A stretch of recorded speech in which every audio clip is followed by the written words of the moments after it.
Du 9 au 18 août, le photographe Marc Déotte exposait de nouveau ses photos à la galerie Regards de Molietz. Entre thèmes, tailles et papiers différents, l'artiste avait résumé des années de travail en quelques clichés. Je fais depuis 50 ans de la photographie avec film, où il n'y a absolument pas question ni de Photoshop, ni de recadrage, de quoi que ce soit. J'ai amené pour la première fois des papiers coton pour représenter des photographies de paysages. Donc ce sont des papiers qui sont donc coton, extra mat et qui donnent vraiment une impression de peinture.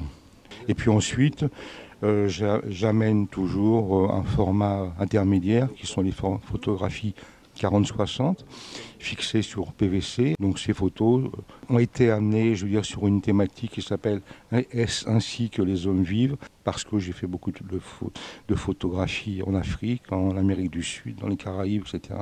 J'ai à ces moments-là, pendant ces voyages, photographié beaucoup de gens au travail, l'enfant à l'école, de gens dans toutes les circonstances. Et puis après, j'ai d'autres photographies, parce que j'ai toujours fait beaucoup de photos sur les murs de nos cités, c'est ce qu'ils nous racontent, ce qu'on peut voir, ce que notre imaginaire va nous dire.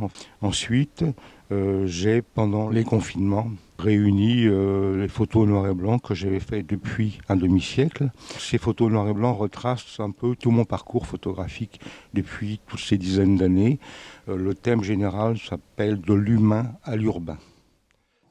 Dans un monde où la photographie numérique est partout et accessible à tous, Marc Déotte lui continue de défendre ses photographies argentiques qui requièrent technique et rigueur. L'art analogique ou argentique, effectivement, a plus que sa place dans le sens qu'il y a de plus en plus de gens qui reviennent à la photographie avec film, parce qu'on se rend compte qu'effectivement, sur la longévité, la pérennité des choses, la photographie argentique, comme une peinture, peut être éventuellement une œuvre d'art. Je veux dire, ce n'est pas uniquement quelque chose qu'on fait avec son téléphone en faisant clic-clic-clac, en effaçant tout le soir et en recommençant le lendemain. Ça n'a plus rien à voir. L'artiste a déjà repris la route de nombreuses autres expositions partout en France, en attendant patiemment de pouvoir commencer de nouveaux projets photographiques. Pour l'instant, c'est difficile d'avoir des projets. Moi, j'ai toujours eu des projets avec les voyages, mais j'ai suffisamment effectivement de travail en avance, de photographie en avance pour monter effectivement des scénarios. J'ai un projet avec un autre photographe qui, lui, est un photographe totalement numérique,